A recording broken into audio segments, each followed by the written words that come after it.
I came, he saw, he conquered. From skeptic to devotee, the story of Sub-Registrar Narayana Iyer by Srimati T.R. Kanakammal. Narayana Iyer, who came at first reluctantly to see Sri Bhagavan, was transformed by his presence into an ardent devotee. In the following recollection by Srimati T.R. Kanakammal, his devotion to Sri Bhagavan is highlighted along with his chosen sadhana of the reception of Sri Bhagavan's composition, Ulladu Narpadu, or 40 verses on reality.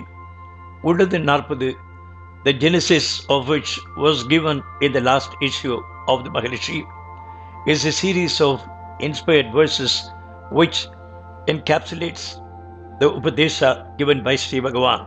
Narayana Iyer was a devotee. He came to scoff, but who remained as a worshipper. He was an out-and-out skeptic with no religion in him. He considered sannyasins and sadhus to be impostors and parasites, and no one, however great, had their right to accept the homage of others. But a chance meeting with Sri Bhagavan wrought a complete transformation in this doubting Thomas and turned him into a staunch devotee. Dr. Ramakrishna Iyer, his philosopher and guide, like Narayana Iyer, was also working in Chetpat, was well acquainted with Sri Bhagavan, being the son of Lakshmi Ammal of Tiruchuri, who had been one of Sri Bhagavan's childhood playmates. He invited Narayana Iyer to go with him to Tiruvannamalai during Deepam festival, and his invitation was accepted, although Narayana Iyer disliked crowds and temple festivals had no attraction for him. He agreed on the condition that he would neither come inside the ashramam nor prostrate to the Swami if perchance he met him. Circumstances forced him to accompany his friend into the ashram. As they were coming inside, a person clad only in a white loincloth, a towel on his shoulder, a kamandulu in one hand, and a walking stick in the other, stopped in his walk in the opposite direction. On seeing them, he spoke kindly to the doctor and inquired about his mother and brother. Though Iyer guessed that this must be the Maharshi, he did not look up, thinking that, after all, he was a complete stranger to him. On being introduced as the sub-registrar of Chetpat, out of courtesy, he looked up. Let us hear him now in his own words. What a wonderful face, and what a welcoming smile! Bewitching, fascinating, and a powerful look too. In a moment, I was at his feet on the gravel ground. He is not bogus, looks genuine, but has he solved the mystery of life, of the universe that we see around us? If not, I withdraw my homage and go my way. I tried to find out if he had written any books. I got a copy of Ulladu Narpadu in Tamil, just published. As he tried to read the first stanza, he was confounded and filled with dismay at the repeated use of the word Ulladu, reality, being, which seemed too closely packed. The pure language embodying the essence of absolute reality would drive even pundits of Tamil prosody to despair. Someone nearby said that the Maharishi himself would explain to them the 40 verses that night. In anxious and eager suspense, Narayana Iyer waited for the night. A solemn stillness pervaded the air. There was absolute silence. The Maharishi read the first verse. The mere reading of it made the meaning as clear as clarity itself. Verse by verse, he read and explained in a voice so sweet and melodious that it seemed to come from a transcendent being. The climax came when explaining the verse. He said, God cannot be seen with our eyes and known by our senses. This is what is meant by saying. Seeing God is to be God. Suddenly, the stentorian voice of Dandapani Swami boomed out from among the listeners. Is Sri Bhagavan saying this out of personal experience? Swandubhava, the question asked with such a naivete, was answered with equal candor. Else, would I dare to say so? It flashed upon Narayana Iyer instantly that if he, whom all religions acclaim as God, were to appear before him in flesh and blood, here he is. Successive waves of bliss flooding from within shook his frame. He went outside to compose himself. Narayana Iyer later wrote, I came, he saw, he conquered.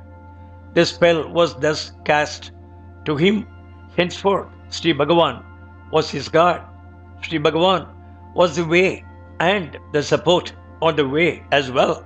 To Narayana Iyer, the content of Ulladu Narpadu became Vedic verity and its verses veritable mantras, and he took to chanting them as japa. From then on, nothing could stop him from frequenting the ashram. His job entailed frequent transfers.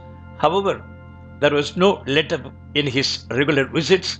Never a Sunday passed without Narayana Iyer arriving at the ashramam, and he always had some delectable snacks with him, which had been prepared by his wife, Lalita Iyer, who believed that she was cooking delicacies for God.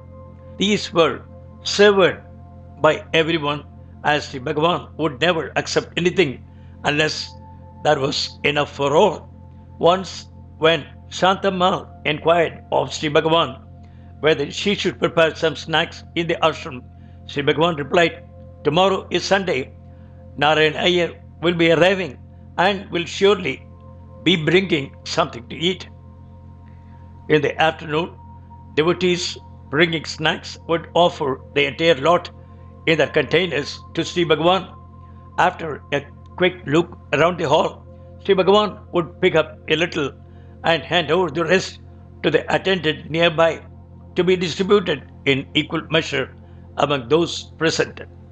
Muruganar, a keen observer of Sri Bhagavan's ways, used to recall with wonder that if the attendant gave each one present exactly the same amount that Sri Bhagavan had taken, it would just suffice for all. Whether the number present was great or small, this was found to be unfailingly true. Whatever the quantity Sri Bhagavan allotted for himself was found to be the right quantity for distribution to all that day. In those days, the early 30s, the area surrounding the ashramam was very bare. Mother's train was yet to be constructed. Anyone approaching the precincts of the ashramam could be easily seen from the old hall. Once, between two successive weekend visits by Narayana Iyer, the ashramam administration, feeling that Sri Bhagavan needed some rest in the afternoon after lunch, had imposed a restriction that no one should be allowed to enter the old hall between 12 noon and 2 p.m. Neither Sri Bhagavan nor Narayana Iyer was aware of this new decree. The following Sunday afternoon, as usual, Iyer arrived with ovam pudi, a snack made of gram flour and spices, in hand. As he approached the hall, those strategically positioned to deflect the would-be visitors until 2 p.m., the new receiving hour, apprised him of the rule. Iyer, though still at a great distance from Sri Bhagavan, made his customary prostration from where he was, retracing his steps, and waited until the appointed hour. At 2 p.m., he came before Sri Bhagavan. Sri Bhagavan had spied him on his arrival and disappearance. As soon as he entered the hall, Sri Bhagavan asked him, Didn't you come at 1 o'clock? I saw you through the window and was expecting you to come to the hall at any moment. But you didn't come. Did you have to go elsewhere?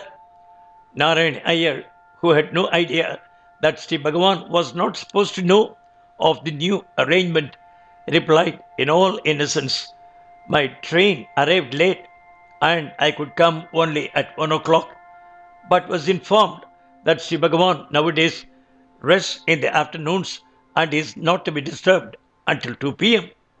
Hence, I have come only now." Sri Bhagavan listened without any comment other than his customary, "Oh, is it so?" The next day after lunch, instead of going into the hall, Sri Bhagavan sat outside the hall. The attendant very hesitantly suggested that he go inside as it was becoming very hot. Sri Bhagavan said, "Nobody is allowed to enter the hall until 2 p.m. Is there also a rule that I should not come out until 2?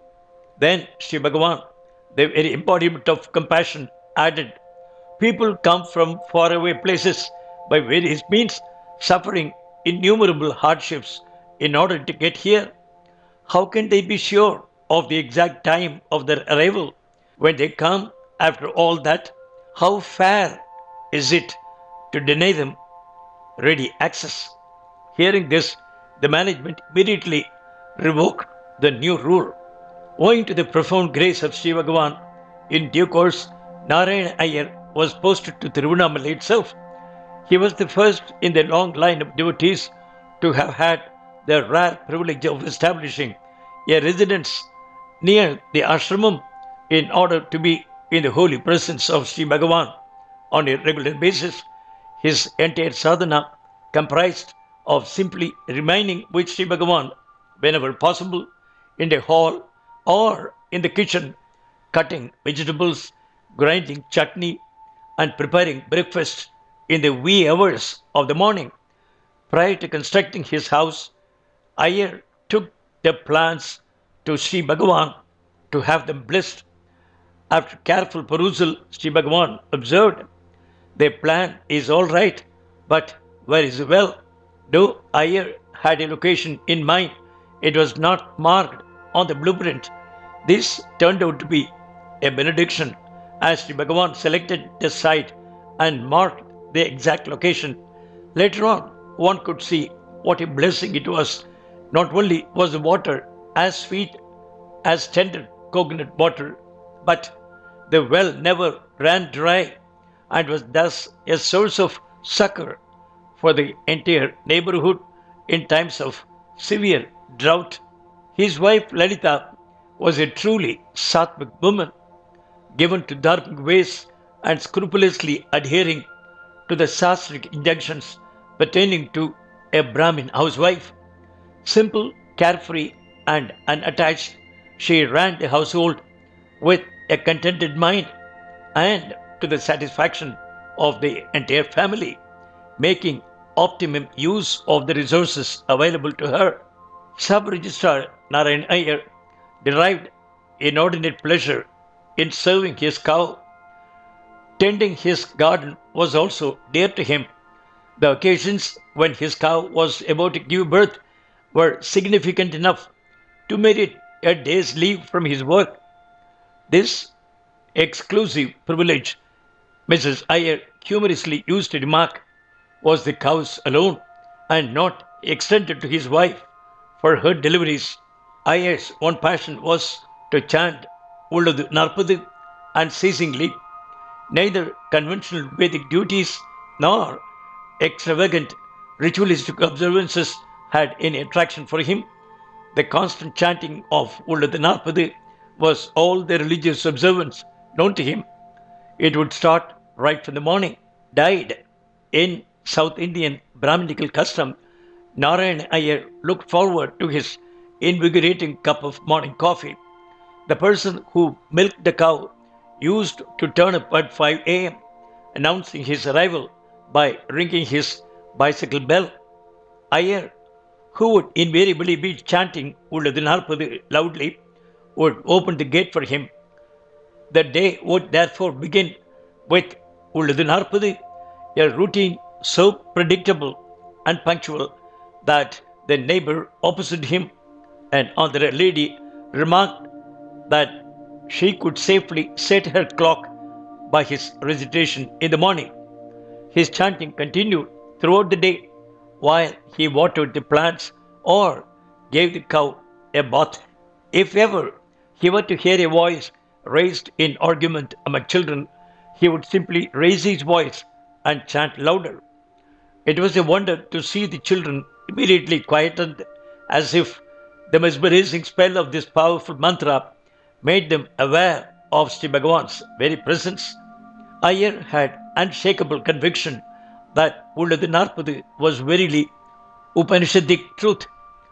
The Taittiriya Upanishad of the ashram's Vedic Parayana extols the greatness of Om. As per the Vedic tradition, the sacrificial fire during Havan is ignited with the single syllable. Permission to offer the oblation is sought with this Om and granted with Om. Ulladu Narpadu for Iyer enjoyed a similar exalted status. I, Kanakamma, stayed in Iyer's compound, occupying a small cottage for 10 years.